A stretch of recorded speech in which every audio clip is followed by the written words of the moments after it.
Bonjour, on est le samedi 8 mai 2021 avec une journée pluvieuse. Bon, il a plu cette matinée et il pleut encore à cette heure-ci.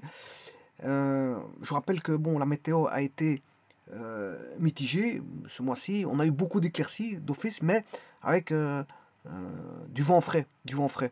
On a eu quasiment presque un mois de clarté, de luminosité qui est apparue je veux dire presque un mois, mais en tout cas avec des brises de vent frais. On avait du vent frais. Du vent frais. Mais aujourd'hui, la température est nettement plus élevée. Je dirais oufti pour un mois de mai, il était temps. Mais on a juste des pluies, il fait juste humide. Humide, mais avec. Il fait bon, il fait bon, mais il fait humide. C'est juste ça. Bon, il fait humide, mais bon, c'est-à-dire que la chaleur a monté d'un cran et il était temps.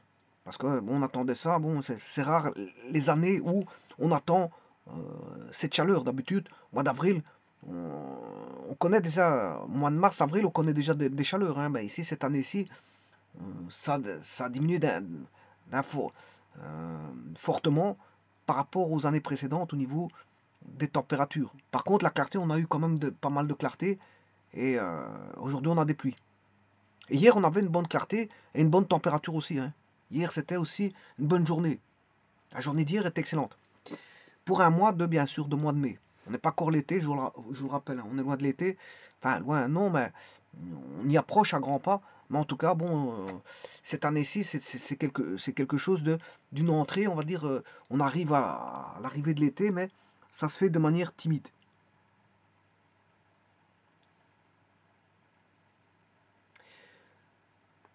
Alors, cette vidéo aussi va concerner donc les ellipses. Et je dirais, bon, tout d'abord, les ellipses, ça fait partie de ce qu'on appelle la famille des coniques. Ce qu'on appelle les coniques, c'est-à-dire les coniques, vous prenez un cône en 3D et vous coupez par différents plans. Vous avez soit les coniques, vous aurez dans la famille des coniques appartiennent, donc on a le cercle, la parabole, l'hyperbole,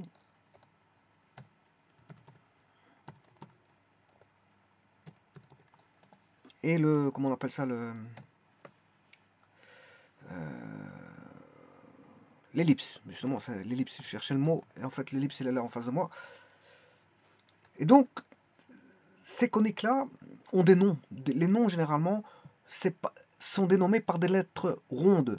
On aura C ronde pour le cercle, la parabole sera P ronde, l'hyperbole ce sera H ronde et l'ellipse E ronde. Et donc ici, je peux en profiter pour mettre E ronde. Alors, dès le moment où vous avez l'objet qui est créé dans le plan, qui est une ellipse, une figure à deux dimensions dans le plan, eh bien, elle se dénomme par des lettres rondes. Ensuite, vous pouvez y apposer des points. Et les points, bon, ce sont des lettres majuscules. Alors, tout d'abord, l'ellipse, si vous mettez un axe, et généralement un système d'axes, et généralement ce qu'on met, c'est un repère orthonormé, hein, perpendiculaire. Hein, on met des axes perpendiculaires avec une norme qui est la même en X et en Y. Voilà, on met E1. Voilà, si on a 1 cm pour E1, on aura 1 cm pour E2. Donc il est normé.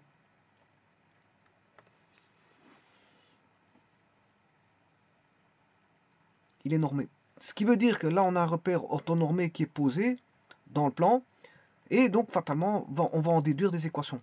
Alors, les équations de ces coniques, généralement, les équations de ces coniques, eh bien, elles sont à deux variables. Elles sont tous à deux variables. Donc, ce sont des fonctions en x, y égale 0. Mais, plus que ça, pour le cercle, la parabole et l'hyperbole, ce sont voilà, des fonctions à deux variables x, y du second degré. Oui, du second degré. Simplement, il y a une exception pour la parabole. Pour la parabole, il y a une exception parce qu'il y a une variable qui est au second degré et l'autre est au premier degré. Mais sinon, ce sont tous des équations où on trouve du second degré. Mais sauf pour la parabole, on a du second degré et du premier degré. Hein. En fait, la parabole, l'équation du cercle centré à l'origine, c'est x carré plus y carré égale r carré. Ça, c'est pour le cercle. Pour comment on appelle ça? La parabole, c'est y carré égale 2px ou p le paramètre. Pour l'hyperbole, c'est x carré sur a carré plus y carré sur b carré égale 1. Et la dernière, bah, vous mettez un moins, vous mettez un moins à ce niveau-ci, et vous avez l'équation de l'hyperbole. Donc là, on aura la parabole, le cercle, et vous aurez compris que l'autre, là, ici avec le plus, c'est l'ellipse. Bon, on a 4 équations. Et alors, on peut aller rechercher le problème des tangentes. Le tangente au cercle, tangente à, comment on appelle ça, à la parabole, tangente à, comment...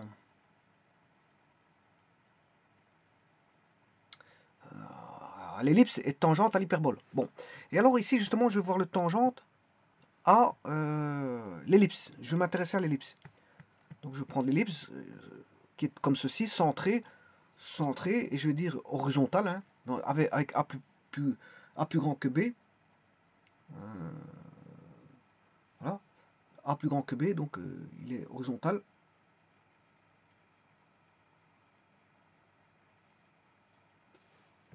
Et, hein, regardez, je vais vous montrer.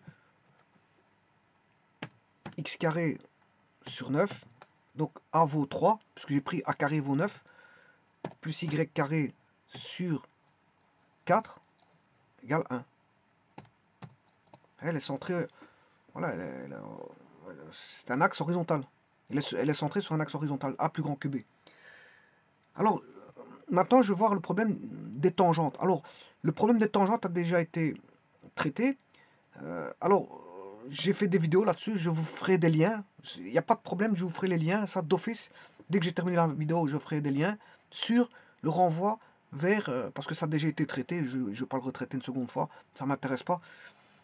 Donc, les tangentes issues d'un point. Par exemple, voilà, là vous avez une ellipse qui s'appelle E ronde. L'ellipse est là. Bien sûr, il y a un repère orthonormé qui est posé. Donc, qui dit repère orthonormé posé dit équation de l'ellipse. Hein, si un repère orthonormé, ben, on a l'équation de l'ellipse. Bien sûr, avec ses éléments caractéristiques, le grand axe, le petit axe, les foyers, les directrices. Voilà, les foyers F1, F2, les directrices D1, D2. Bon, alors là, je vais mettre le paramètre à droite, alors que je peux le mettre à gauche. Avec le paramètre.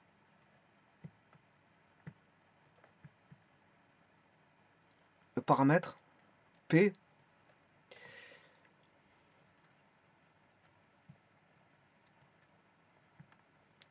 Bien sûr, l'axe il est posé ici. Hein. Voilà. Il est orthonormé, je vous ai dit, on a la même norme 1. Enfin, on a les mêmes échelles pour E1, E2, et il est perpendiculaire, donc on a un repère qui est posé dans le plan orthonormé. Et donc, dès le moment où on a un repère orthonormé, on a l'équation de la conique qui est ici l'ellipse, on a une équation de l'ellipse. Voilà, avec son origine, peut-être qui est décalée par rapport à l'origine du repère, on s'en fout. Donc là, je vais l'appeler O' par rapport à O. Voilà, on a le grand axe, et donc là, vous pouvez insérer un cercle de petit diamètre.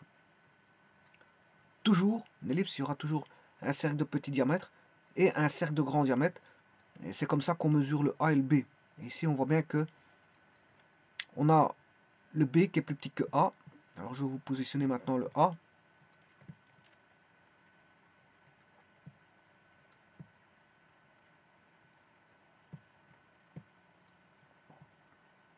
Bon, et ça, c'est des connaissances par cœur, je l'ai toujours dit. Hein. Y a pas... Ça, vous connaissez ou vous connaissez pas. Ouais.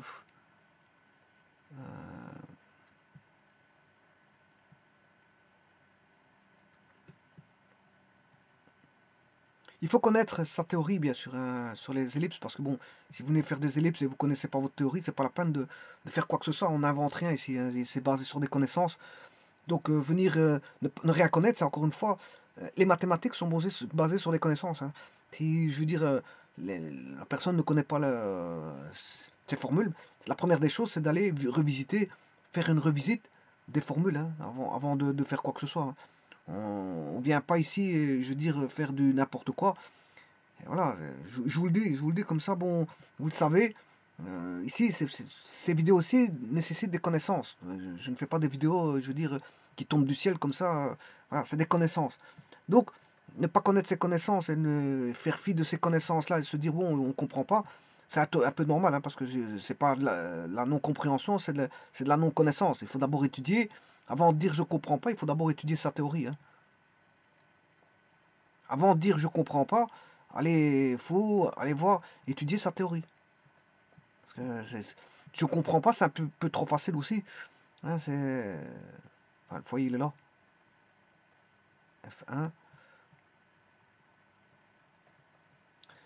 Voilà, c'est pour vous dire, je vous mets, je porte à votre attention cette réflexion qui n'est pas anodine, mais qu'on peut retrouver dans les écoles. Bon, les gens disent ne comprennent pas, mais avant de dire je ne comprends pas, ne serait-ce pas d'abord utile d'aller faire une revisite de sa théorie et d'étudier ses formules?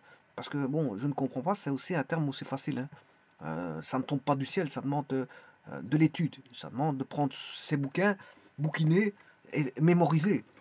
Si la personne ne veut pas mémoriser, ben, c'est pas la peine qu'elle cherche à vouloir comprendre quoi que ce soit, parce que déjà, elle ne veut pas mémoriser. C'est une question, la conna- c'est une question d'abord avant tout de connaissance ici, surtout ici, hein. Bon, les éléments d'une ellipse, soit vous connaissez ou vous connaissez pas. C'est pas une question que vous allez les pondre vous-même, hein. On ne pond pas ça comme ça, hein. C'est des questions de connaissance. Voilà. Alors, ceci étant dit, une fois que vous connaissez comment représenter les éléments d'une ellipse et comment établir l'équation de l'ellipse, alors à ce moment-là, vous pouvez venir dans cette vidéo, puisqu'en fait, euh, le but de cette vidéo, ce n'est pas de vous montrer ce que c'est que les caractéristiques, euh, enfin les éléments caractéristiques de l'ellipse, mais de vous montrer qu'il existe des tangentes à l'ellipse et je vais traiter ce problème de tangente. Mais que le problème des tangentes a déjà été traité dans une vidéo, c'était la tangente issue d'un point. C'est-à-dire, on avait un point P qui appartenait à l'ellipse, et bien sûr, il fallait rechercher l'équation de la droite qui était tangente à l'ellipse. Alors, on n'avait qu'un seul point d'intersection, et toute l'astuce était là. Quand on va remplacer, si vous voulez, on va rechercher le système d'équation par rapport à l'équation de la droite, parce que on recherche l'équation de la droite. L'équation de la droite est de la forme y moins y1 qui est connue, parce que P, c'est x1, y1, voilà, est égal à lambda x moins x1.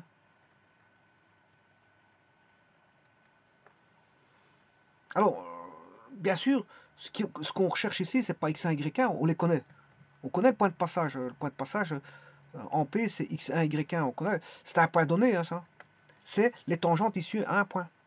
Alors, qu'est-ce qu'on recherche? Ben, on recherche, on établit un faisceau de droite. Voilà, je vous ai montré ce que c'était qu'un faisceau de droite. Et on s'intéresse à ce que ce faisceau de droite ait pour intersection avec l'ellipse un seul point commun. Alors, comment fait-on ça au niveau mathématique? Je vous l'ai montré bon, dans une vidéo, donc allez la revoir, cette vidéo-là. Ben, vous allez établir l'équation f de xy égale 0, qui est l'équation, dans ce cas-ci, de l'ellipse, l'équation du second degré à deux variables, avec bien sûr la droite d'équation D. Voilà. Et vous allez faire en sorte qu'il n'y a qu'un seul point d'intersection. Bien sûr, comme c'est des équations du second degré, on a bien sûr la droite c'est du premier degré, mais inséré dans le second degré, ça donne une équation du second degré, et l'intersection va donner soit il n'y a pas d'intersection, soit il y a deux intersections, mais la tangente c'est un point d'intersection. Donc le faisceau générateur de droite, parce que c'est un lambda variable, hein, ici c'est un lambda variable, faisceau générateur va donner soit un point d'intersection, soit deux. Voilà, le faisceau générateur va donner soit un point d'intersection, deux points d'intersection, ou zéro point d'intersection. Mais ici, le faisceau générateur, on fait en sorte qu'il va passer par P, ça c'est déjà de 1, et de 2 qui est un seul point d'intersection, c'est-à-dire qu'on impose que le réalisant soit nul. Et donc, à partir de là, ben, on a une équation en lambda, on sait trouver le lambda. On élimine, bien sûr, tout ce qu'il faut pour trouver une équation en lambda. Et on aurait une équation du second degré en lambda, du second degré. Et là, à ce moment, vous résolvez et vous trouvez le lambda. Et bien sûr, il y aura le lambda, comme le réalisant vaut 0, on n'aura qu'une solution en lambda. Hein. Pourquoi? Parce qu'on n'a qu'une seule droite qui passe par P. Il n'y a qu'une seule droite qui passe par P. Donc, les tangentes ici, on a un point P, il n'y en a qu'une seule. Il n'y en a qu'une seule. Et alors, j'avais développé deux méthodes. Deux méthodes ont été développées. Je vais vous faire les liens, car les liens qui vont vous ramener vers voilà, les mises en équation et la résolution de l'équation pour vous donner la formule généralisée. Et je vais vous mettre la méthode 1, parce qu'il y a une seconde méthode qui est une méthode, on sait trouver le coefficient directeur de la, voilà, en tout point de l'ellipse, en faisant une dérivée, comme c'est une dérivée d'une fonction à deux variables, il faut faire une dérivée, ce qu'on appelle une dérivée implicite. Et avec la dérivée implicite, on sait trouver le coefficient directeur de l'ellipse. Une fois qu'on a le coefficient directeur de l'ellipse, à ce moment-là, qu'est-ce qu'on fait? On a lambda. Donc c'est une seconde méthode par les techniques des dérivées. Mais, comme ça, deux variables, on fait une dérivée implicite. Voilà. C'est toujours la même formule qui est utilisée. Hein. Bon, n'allez pas croire qu'il y a 56 000 formules. La dérivée implicite, j'ai fait une vidéo qui concernait la dérivée implicite, allez la voir aussi. Il n'y a qu'une seule formule, il n'y en a pas 56 000. Hein. Voilà. Il n'y a pas 56 000 formules de dérivée implicite. Une fois que vous avez démontré la formule des dérivées implicites, mais c'est toujours la même à utiliser. Et je l'avais démontré, allez voir la vidéo dérivée implicite, mais ça je ne le mettrai peut-être pas en lien. Voilà, je ne mets pas en lien. Alors ceci étant dit, c'est pour vous dire que tout existe dans les vidéos que j'ai faites. Tous les outils sont là. Tous les outils sont là. Alors, je vous rappelle que plus vous avez d'outils, mieux c'est. C'est comme si, par exemple, vous devez voilà, faire un travail et que vous êtes pressé. Vous êtes pressé. Et ça, c'est un tort d'être pressé, je vous le dis tout de suite. Parce que beaucoup de gens, entre parenthèses, il y a beaucoup de gens qui veulent venir voir des vidéos de 5 minutes, mais je crois qu'ils perdent leur temps. Hein. Parce que bon, les meilleures vidéos, c'est ceux qui sont les plus explicatives en soi. C'est celles qui rentrent dans les détails, donc c'est pas celle qui dure 5 minutes. 5 minutes, il va faire quoi? Moi, je ne sais pas qu'est-ce qu'il va faire avec ça.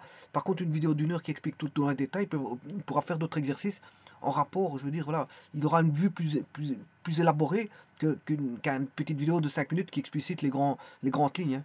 Bon, ça, je ne sais pas, ceux qui s'intéressent aux vidéos de 5 minutes, c'est les personnes qui doivent passer un examen la veille, qui n'ont pas compris une matière, qui veulent la comprendre en 5 minutes. Mais bon, on ne travaille pas la veille, hein, on travaille pendant l'année. Bon, voilà. Donc les cours dans les universités, c'est pas 5 minutes. Hein. Voilà, faut savoir tenir une heure, voilà, de comprendre une vidéo d'1 heure. Ça, il faut savoir décortiquer. Hein, bon, et puis plus vous allez décortiquer des vidéos d'1 heure, plus vous serez apte à faire beaucoup de choses. Ceci étant dit, voilà, si vous devez faire un travail, et que vous êtes pressé, viens de vous dire que c'était un tort, à ce moment-là, vous allez prendre, par exemple, arracher quelque chose avec votre main, mais vous allez avoir mal votre main. Et vous avez peut-être voulu gagner du temps, mais en fait, voilà, vous vous blessez de 1 et de 2, vous n'arrivez pas à enlever quand même malgré tout ce qu'il faut. Donc à ce moment-là, vous vous rendez compte qu'il faut aller chercher un outil, mais il fallait le faire dès le départ. Donc les outils sont là. Plus vous avez d'outils nécessaires pour que vous pouvez utiliser, et mieux que vous pouvez utiliser à bon escient, de la meilleure de manière possible. Mais vous allez comprendre que les outils sont faits pour... surtout que les outils mathématiques ne sont pas payants. Hein. Les outils mathématiques ne sont pas payants. C'est pas comme un outil que vous devez utiliser pour... vous devez faire, je sais pas moi... un abri pour chien, un abri pour chien, un abri pour chat, un abri pour oiseau, une niche, ou n'importe quoi. Alors, une petite maisonnette, il faudra une scie, il faudra des clous, il faudra du bois, là il faut acheter. Il faut acheter le matériel, il faut acheter les outils, il faut acheter voilà, tout ce qui est visserie, etc. La colle, la visserie, voilà, les scies, ce qui voudra. Et plus vous voulez faire un travail parfait, plus il vous voudra faire faudra avoir des outils spécifiques. Si vous voulez faire voilà, des ronds, des fenêtres en rond, ben, il faudra aller chercher voilà, un adaptateur pour à foreuse qui va faire voilà, scie, qui va faire, on va dire, une espèce de scie circulaire. Une scie en cloche. Une scie en cloche qui va venir faire un trou circulaire. Bon, et ça, il faut encore s'investir. Mais tout ça, vous allez me dire, ouais, vous voulez faire un bon travail, mais il faut payer. Mais c'est normal. C'est normal. Plus vous voulez des outils, plus il faut payer. Eh bien, ici, sachez que les mathématiques, les outils ne sont pas payants, mais il faut les connaître. Il faut connaître vos outils. Le problème, il est là. C'est pas payant, mais allez chercher vos outils de la meilleure manière possible qui soit. Alors, ceci étant dit, donc il y a la méthode de la dérivée implicite qui est un outil, mais il y a une autre méthode que je vous ai expliquée par voilà, la résolution d'équations, de deux équations pour laquelle on impose une intersection nulle. Une intersection, oui, un delta égale 0, ou un discriminant, ou un réalisant égal à 0. Parce qu'il n'y a qu'un seul point d'intersection entre la droite et l'ellipse. Bon, mais ça c'est un cas de figure. Donc il n'y a qu'une seule droite issue d'un point P. P appartenant à l'ellipse. Il n'y a qu'une seule droite. Alors maintenant, je vais faire une seconde vidéo qui va concerner toujours l'ellipse, mais cette fois-ci, je vais rechercher l'équation de la tangente, toujours à l'ellipse, mais cette fois-ci, parallèle à une direction donnée. Donc c'est plus le même problème. Hein. C'est plus le même problème. Cette fois-ci, le problème n'est pas que la tangente est issue du point P, mais cette fois-ci, le problème est le suivant. Voilà l'ellipse, je la prends horizontale. Hein. Bon, comme ça, je vous le dis tout de suite. Là, on connaît, cette fois-ci, il n'y a pas à rechercher le coefficient directeur lambda. Je le connais. Simplement, il faut que je trouve les tangentes parallèles à la direction delta.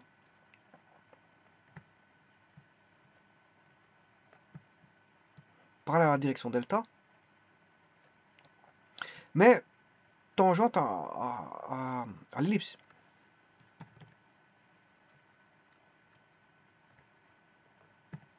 Mais cette fois-ci, il n'y a plus une droite, mais il y en aura deux. Il y aura deux droites qui vont... vous voyez que la différence entre la tangente issue d'une ellipse, la tangente issue d'un point à une ellipse, et la tangente ayant une direction donnée. Par rapport à une direction donnée, ben, le problème c'est que là, je vais avoir... Enfin, c'est pas un problème, hein, justement. C'est pas un problème. Bon, j'aurai un point d'intersection P1 et un point d'intersection P2. Donc on recherche justement, lambda est connu. Hein. Ce qu'on ne connaît pas à déterminer, c'est P1, P2. P1, P2. Alors je vous rappelle l'équation de l'ellipse, ben, c'est x carré, un repère orthonormé étant posé bien sûr, sur a carré plus y carré sur b carré égale 1. Donc je vais partir sur base de ça, et je connais la direction, on va dire la direction lambda.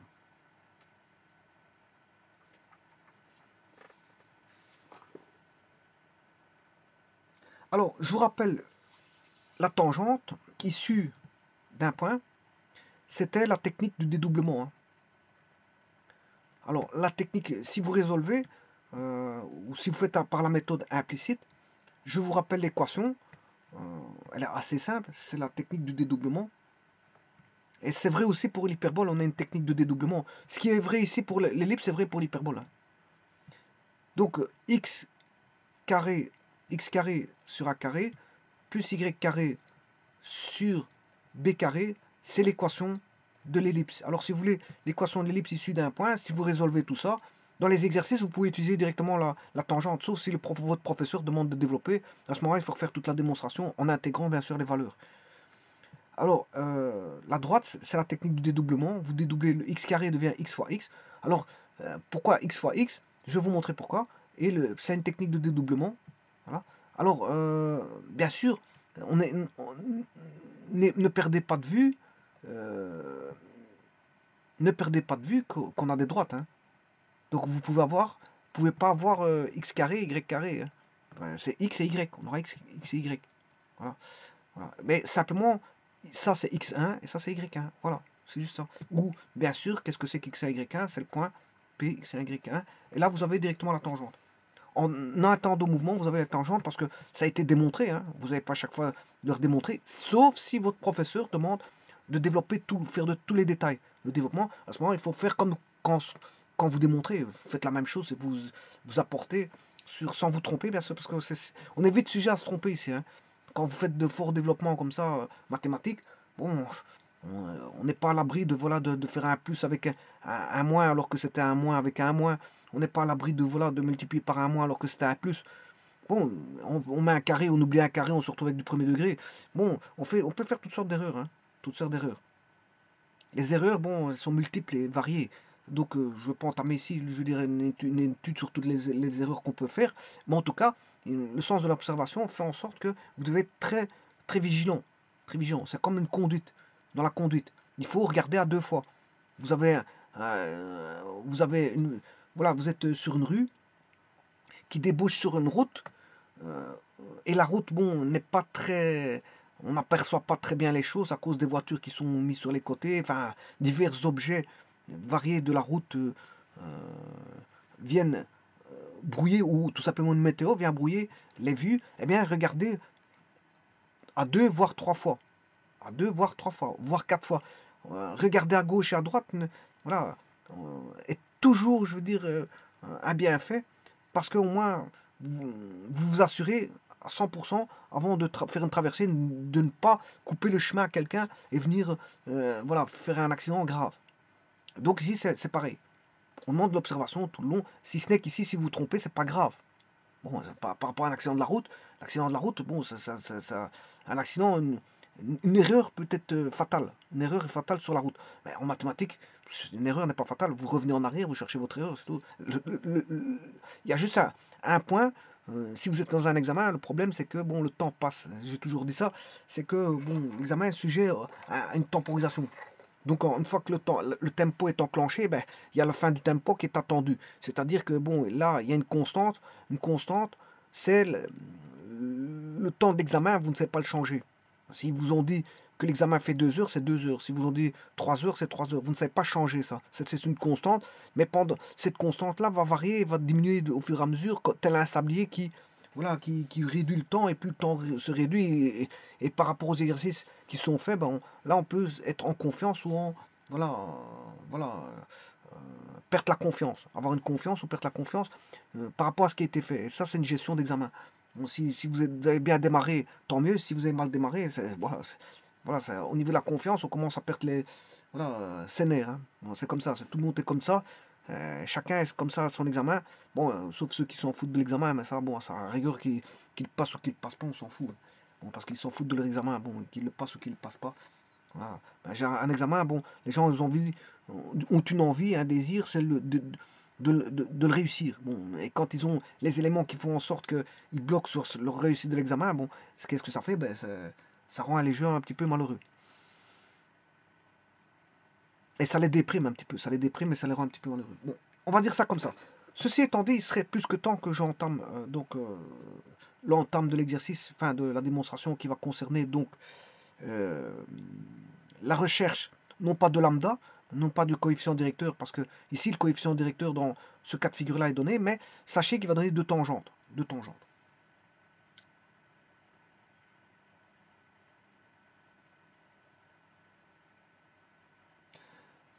Bon, eh bien, on va mettre les choses en place. Hein. Je vous rappelle qu'on a toujours l'équation de l'ellipse, que ce soit pour la tangente issue d'un point, ou pour la tangente parallèle à une direction, on a toujours l'équation f de xy égale 0. Bon, dans ce cas-ci, je vais mettre ceci. Pour avoir 0, ben, c'est vous vous arrangez pour avoir 0. C'est-à-dire c'est b carré x carré plus a carré y carré moins a carré b carré égale 0. Ça, c'est f de xy égale 0. Et c'est ça que je vais prendre. Je vais prendre cette équation-là. C'est celle-ci qui m'intéresse. Bon, maintenant, pour la droite. A. Pour la droite, bon, si c'est issu d'un point, ben, j'écrirai, on connaît le point. Hein. Si c'est issu d'un point, voilà, j'écrirai la droite là. Parce que c'est issu d'un point, je connais y1, x1, ce qu'il y a, je recherche lambda. Par contre, ici, c'est pas la même donne. Je voulais donc que l'équation de la droite va se mettre sous une autre forme. Qu'est-ce que je recherche ici? Ben, je recherche le lambda. Donc, on va pas compliquer l'équation de la droite. On va la rendre la plus simpliste possible. C'est une équation du premier degré qui est y égale lambda x, voilà, plus mu. Plus mu. Voilà. Donc, j'ai les deux équations. Une qui est là, une seconde qui est là. Il faudra résoudre. Et bien sûr, on va trouver le lambda. Ben, ce sera toujours lambda. On recherche le mu. L'inconnu ici est le mu. Alors qu'avant, l'équation, c'était le lambda. L'inconnu était le lambda. Issu d'un point, l'inconnu était le lambda. Ici dans ce cas-ci, parallèle à une direction donnée, l'inconnu est mu. Alors, le réalisant, delta, ou ce qu'on appelle le rho, rho égale delta, je ne sais pas comment vous l'appelez voilà, dans vos écoles, eh bien, il doit être encore nul, encore une fois. Pourquoi? Parce que dans tous les cas de figure, on a toujours un seul point d'intersection. On a toujours un seul point d'intersection. Donc, on aura une équation du premier degré. On a une équation f de xy ici, qui est du second degré, à deux variables. Mais on a ici l'équation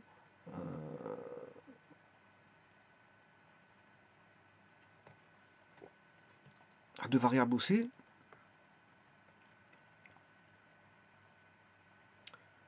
Mais du premier degré. Là, c'est du second degré. Et là, c'est du premier degré. X est du premier degré. Et Y est du premier degré. Mais quand vous allez faire la résolution, alors je vous rappelle que ça, c'est l'ellipse. Et ça, c'est la droite. Et que l'ellipse inter D, ben, ça va donner un seul point d'intersection. Et donc, il va donner les points P1 et P2. Voilà, P1, P2. Alors qu'avant, on avait, voilà, issu d'un point, on n'avait qu'une seule droite. Ici, on aura deux droites, puisqu'il y en a une qui va passer par P1 et une qui va passer par P2. Voilà. Et maintenant, il faut faire la résolution de ça. Alors, la résolution est simple. On va faire par une méthode, par substitution. Quand vous avez du second degré avec du premier degré, vous substituez le premier degré dans le second degré. Et vous allez obtenir une équation dont vous allez poser delta égale 0. C'est ce que je vais faire tout de suite, sans perdre de temps.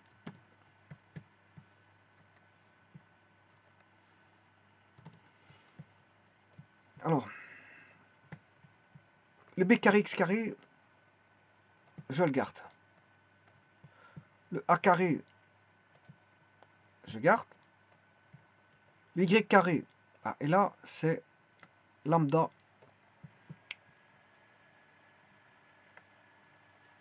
plus mu.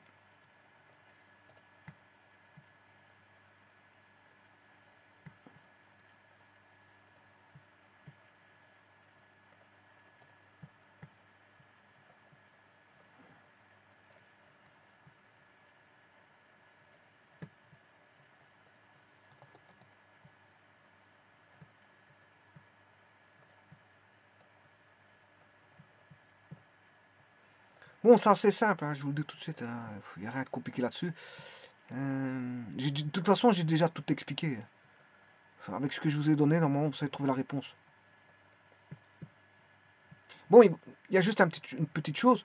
Il va y avoir du développement, ça, d'office. Bon, il va y avoir un peu de développement. Un tout petit peu. Mais bon, c'est un passage obligé. Alors, on aura b carré x carré. Bon, je vais l'écrire.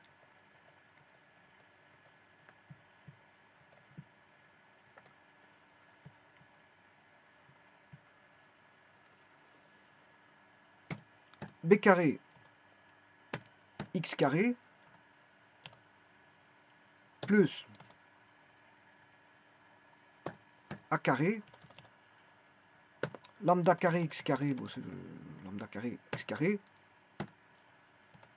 plus, c'est juste un produit remarquable, plus 2 lambda mu x plus mu carré. Là, je n'ai plus de carré à ce niveau-ci, moins a carré, b carré. Vous allez me dire, bon, il n'y a rien de compliqué là-dessus. Eh bien, maintenant, je vais mettre... on va rechercher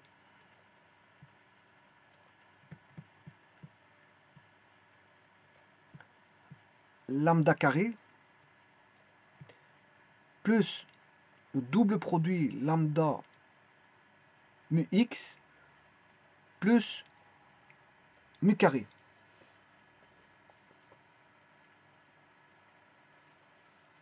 Pour avoir une équation de second degré, je vais rassembler les termes.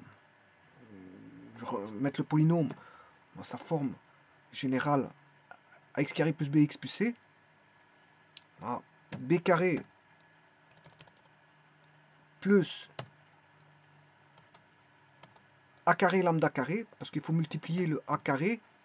Je distribue a carré avec lambda carré, ça fait a carré lambda carré, bien sûr, et là je peux sortir le x carré.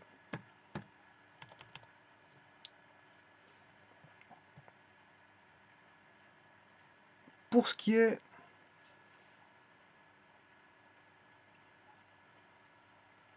de x, plus 2 a carré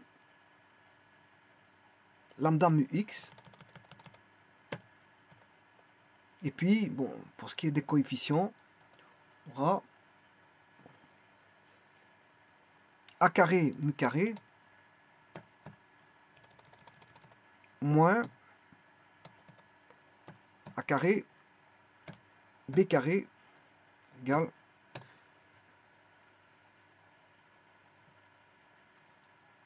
0.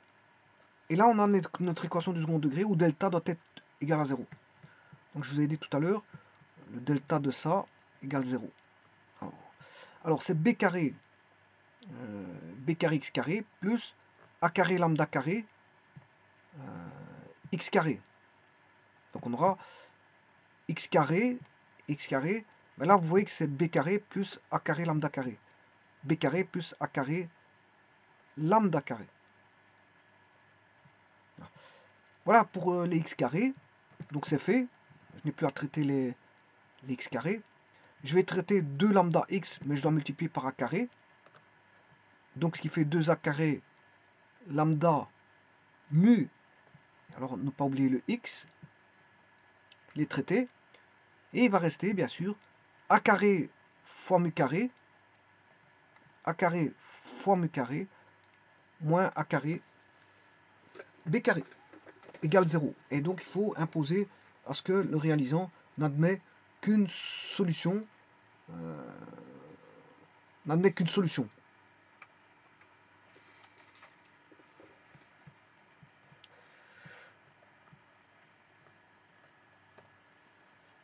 Bien, le delta, je vais faire en couleur rouge, c'est b carré. B carré, c'est 2a carré. Le b, il est là. Hein.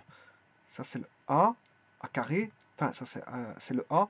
Donc, on a le coefficient a, b, ça, c'est c. Dans le second degré, hein. C'est ax carré plus bx plus c égale 0. Si vous identifiez, c'est comme ça. Donc, le delta, c'est b carré. B carré, c'est 4 fois a 4 lambda carré mu carré moins 4 fois a. A, c'est b carré plus a carré lambda carré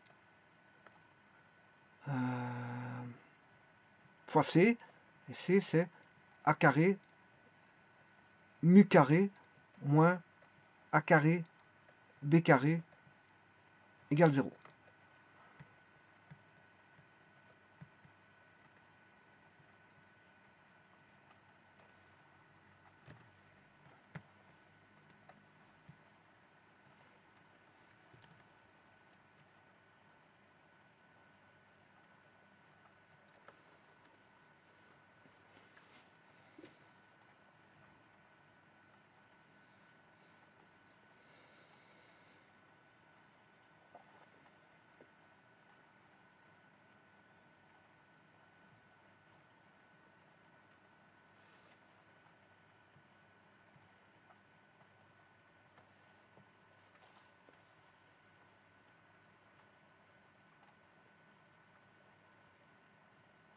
Oui, ici j'ai fait une petite erreur. Je vois que...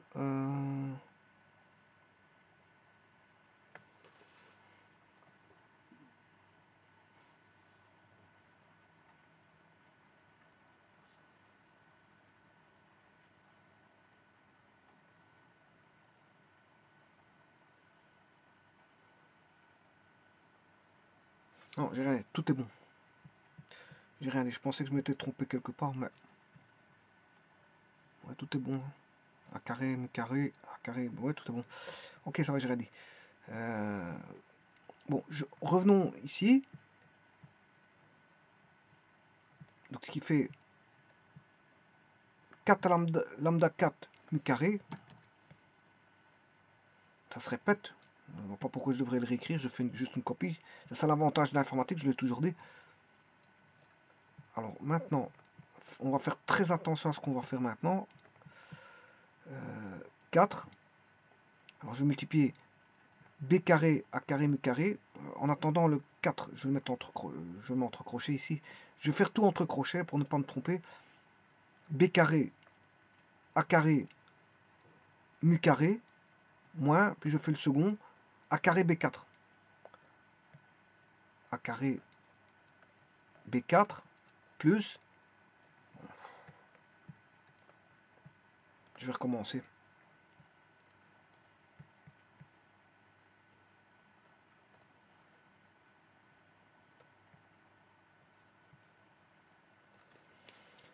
Donc, je disais, on va voir A carré.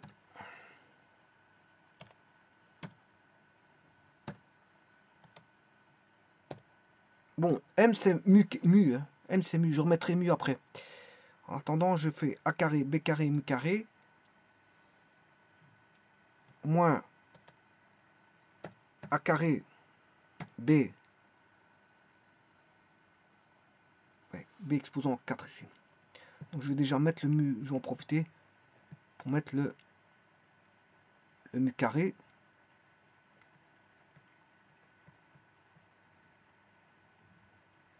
Mu carré, A carré, B4.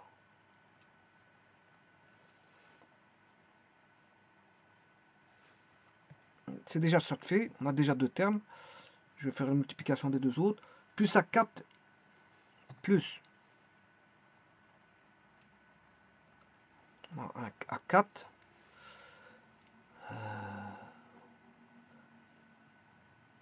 Lambda carré, mu carré.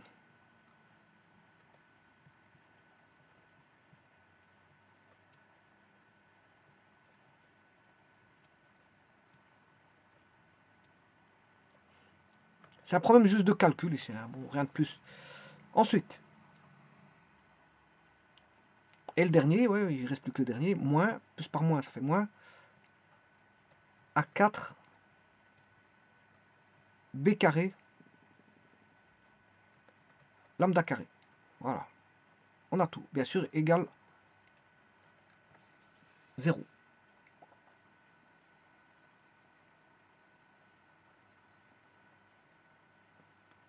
Maintenant, je tout multiplie par 4.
Là, on a moins par moins, ça fait plus 4. On pourra tout diviser par 4. Parce que je vois qu'il y a des 4, il y aura de 4 partout. Hein. Moins par moins, ça fait plus.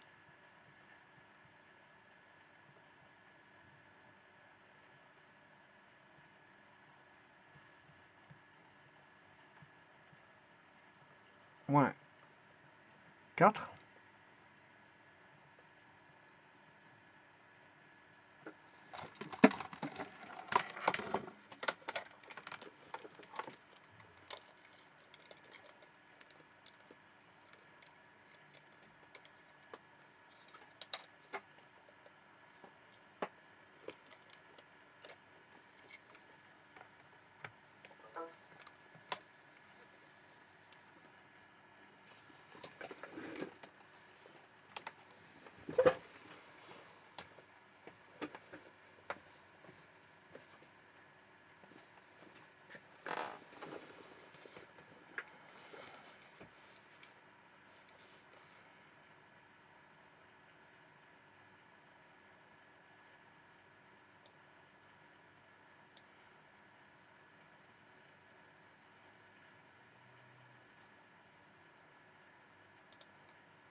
Voilà, ça c'est déjà une chose.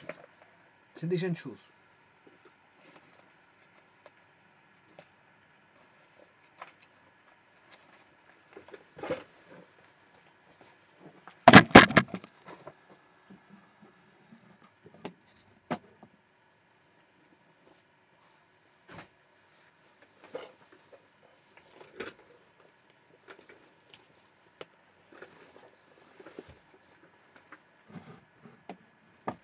Je m'excuse. C'est vrai que j'ai un problème, petit problème de caméra à résoudre. Bon. Alors, bon, maintenant, je disais qu'il faut diviser par...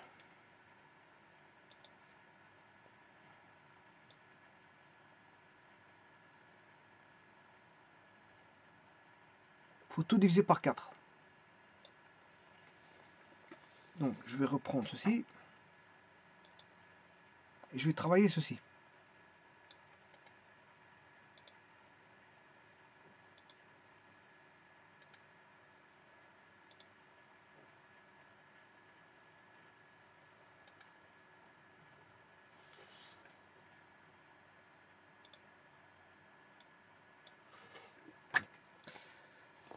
Donc, la première des choses que je vais faire, je vais diviser tout par 4. Parce qu'on voit qu'on a du 4 partout. Hein. Donc, on a bien 4 là, A. 4A exposant 4 lambda carré, mu carré, moins 4 A carré, 4A carré, B carré, mu carré,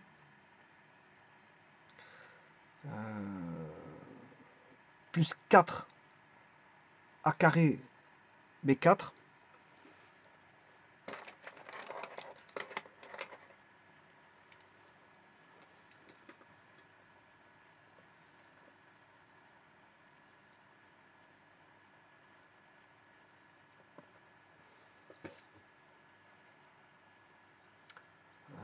moins 4 A carré, A4 lambda carré, mu carré,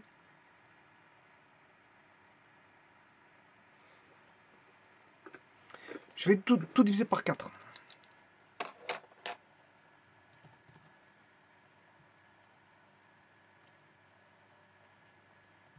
Bon, je vais contrôler juste en arrière parce que je ne sais pas si je suis dans le flou ici. Je ne sais pas si j'ai bon réellement. Bon, 4 à 4, lambda carré, mu carré.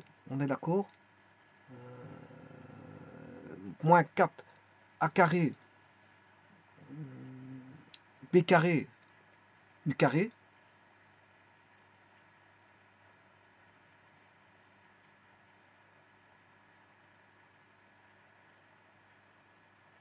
4 A carré B carré mu carré, c'est bon. Moins A carré B4. Ouais. Plus A4 lambda carré mu carré.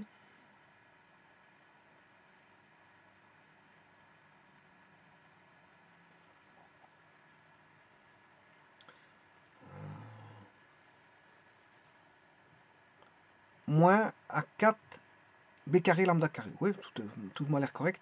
Je multiplie par 4. Moins 4 A carré B carré mu carré. Moins par moins, ça fait plus A carré B4. On est d'accord. Moins 4 A4 lambda carré mu carré. On est d'accord. Moins par moins, ça fait plus 4 A4 B carré lambda carré. Bon, tout m'a l'air correct. Et là, maintenant, je vais diviser le tout par 4. Là, j'ai fait juste une copie. Bon, j'enlève tous les 4.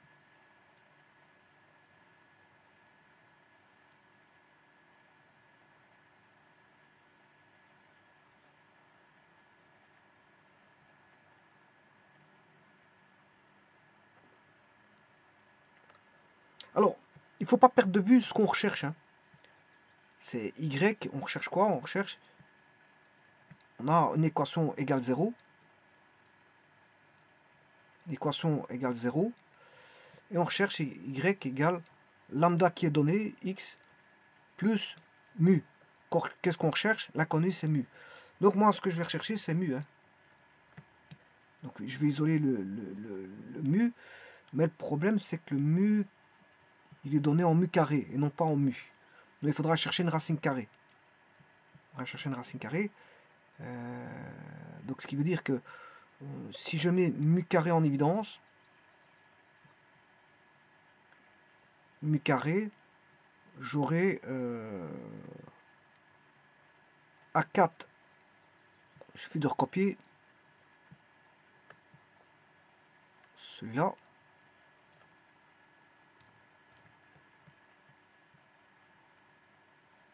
A4 lambda carré mu carré. Bon, le mu carré, je viens de le mettre en évidence. Hein. Moins.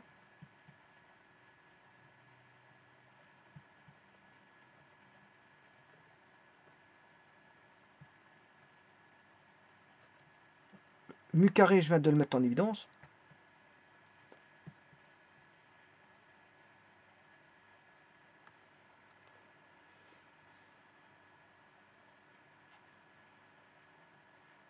Il y en a encore un avec un mu carré, qui est celui-là.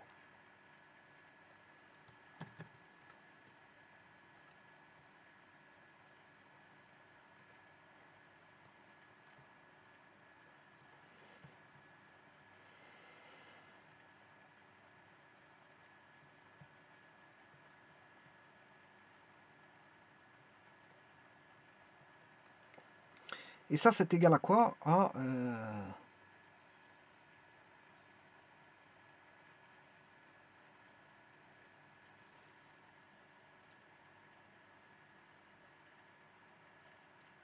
À 4 moins A4 B carré moins A carré B4. Je fais passer le terme A carré B carré A4 B carré lambda carré passe à droite, mais il était positif, il devient négatif. Il reste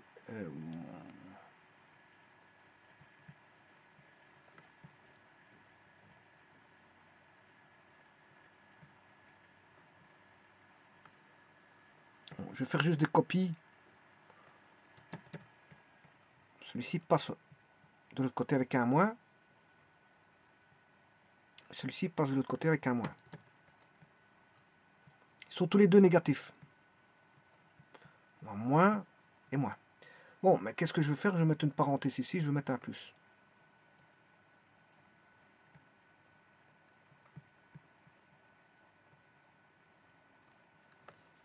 Bon, on sait sortir le A carré hein, des deux côtés.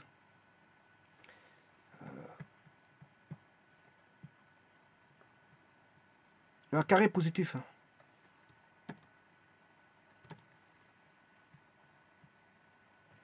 Donc je vais tout diviser par a carré. Donc là, il n'y a plus de a carré. Là, il n'y a plus que a carré. Et celui-là, il n'y a plus que a carré.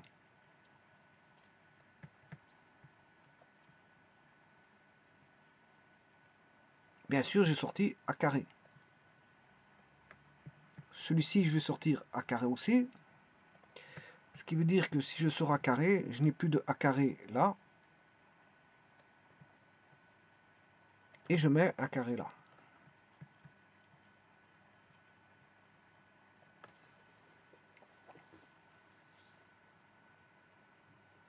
Ce qui veut dire que je peux simplifier les a carré là.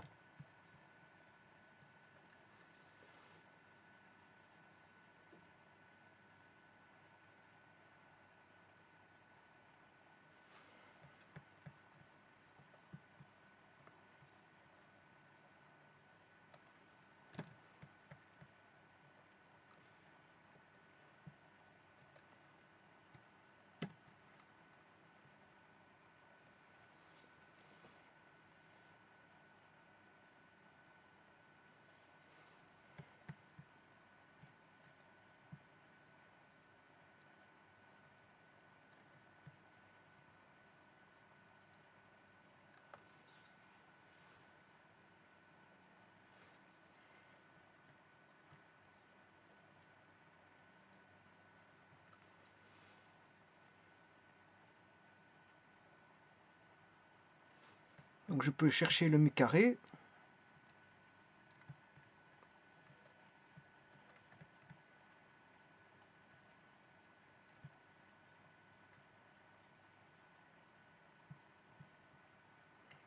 Le carré est égal à moins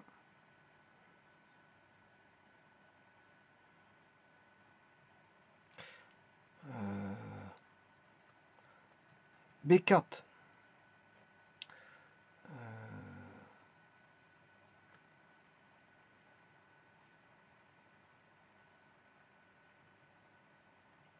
plus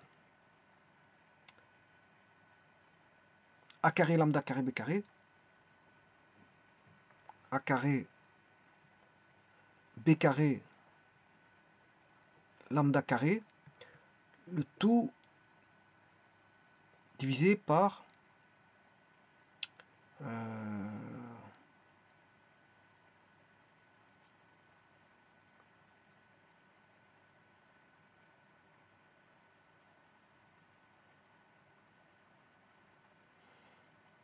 je vais mettre un moins.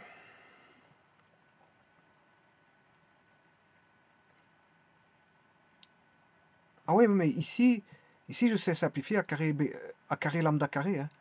Moins a carré lambda carré, ça tombe. Hein. Oui, ça fait 0. C'est parfait. Ah ouais, c'est parfait. Ça va me donner B carré. Il ne me reste plus que moins B carré. Voilà, donc en fait, je peux simplifier par ceci. Ouais, on a une belle simplification là.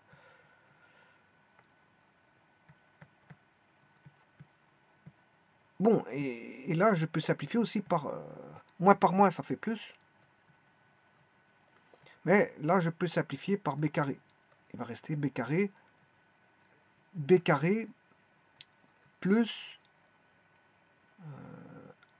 A carré lambda carré, le tout sur B carré. Et voilà, j'ai mon mu carré. Donc, je peux simplifier par B carré ici.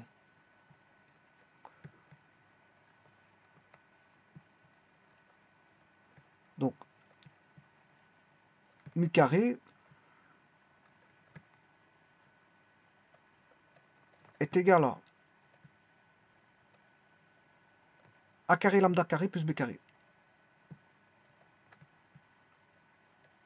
A carré lambda carré plus B carré. Ce qui veut dire que le mu égale plus ou moins racine carrée de A carré lambda carré plus B carré. Et enfin, l'équation de la droite, c'est y égale lambda x plus ou moins racine carrée de lambda carré A carré lambda carré plus b carré. Voilà l'équation de la tangente. J'ai les deux tangentes, T1, T2, parallèles à une direction donnée, lambda. Donc, vous aussi, vous connaissez l'équation de l'ellipse. Hein. Vous connaissez l'équation de l'ellipse, parce que l'ellipse, c'est x carré sur a carré plus y carré sur b carré égale 1.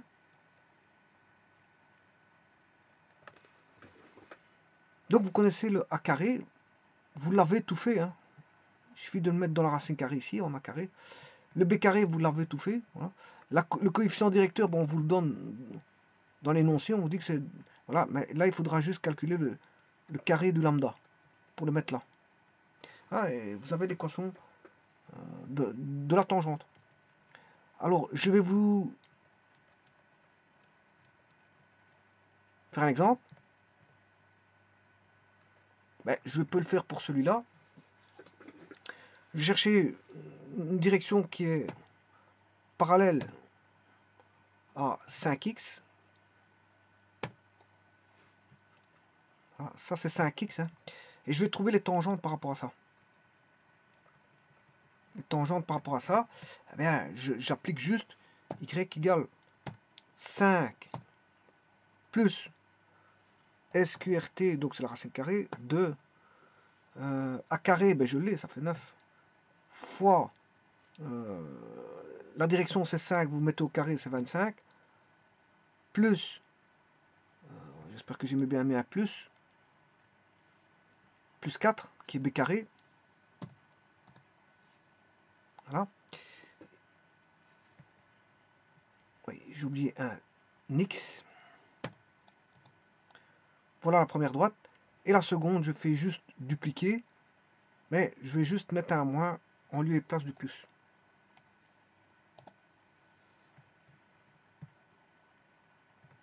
Alors, je vais faire d'une pierre deux coups. Supposons que la parabole, cette fois-ci, elle est mise de manière verticale, et non plus horizontale. Plus y carré sur 9, le b plus grand que le a cette fois-ci, le b plus grand que le a égale 1. Je désire qu'elle soit toujours plus grande que, ayant la direction de 5, toujours la même direction. Là, à ce moment-là, vous aurez compris qu'il faut, c'est y égale 5x. Cette fois-ci, le a devient un b. Hein. Le a devient un b, c'est-à-dire que c'est SQRT, non plus de a carré lambda carré plus b carré, mais on aura plutôt b carré. Donc on aura 9. Cette fois-ci, vous faites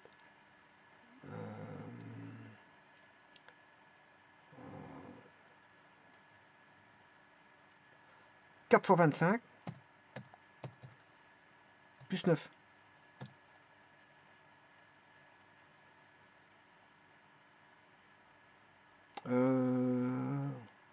Ici, je me suis trompé dans l'ellipse, je me suis trompé, je voulais mettre 4. C'est 4. Je vais mettre 4, voilà. Là, vous voyez que vous devez mettre réadapter. Hein. Alors, si vous voulez la seconde, vous dupliquez et je mets un moins.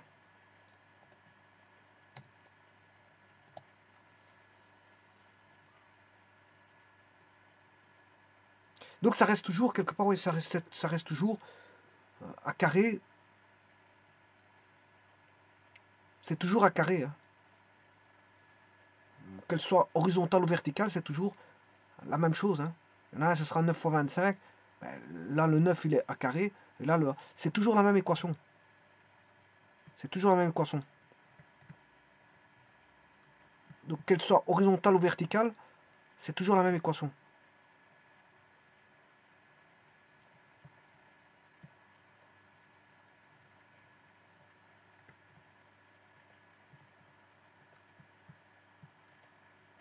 Donc, c'est aussi bien valable pour l'ellipse qui est comme l'ellipse qui est comme ceci ou l'ellipse qui est comme ça.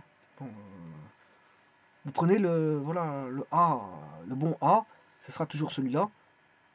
C'est toujours le A là, A carré, et le B carré, c'est toujours la même chose, ça ne change pas. Ce qui va changer, bien sûr, c'est au niveau de l'ellipse, hein, le A, il y en a un A plus grand que B, donc à ce moment-là, vous aurez compris qu'il y en a un qui sera horizontal et l'autre vertical, et centré, ça c'est l'ellipse centrée. Hein. Je vous remercie.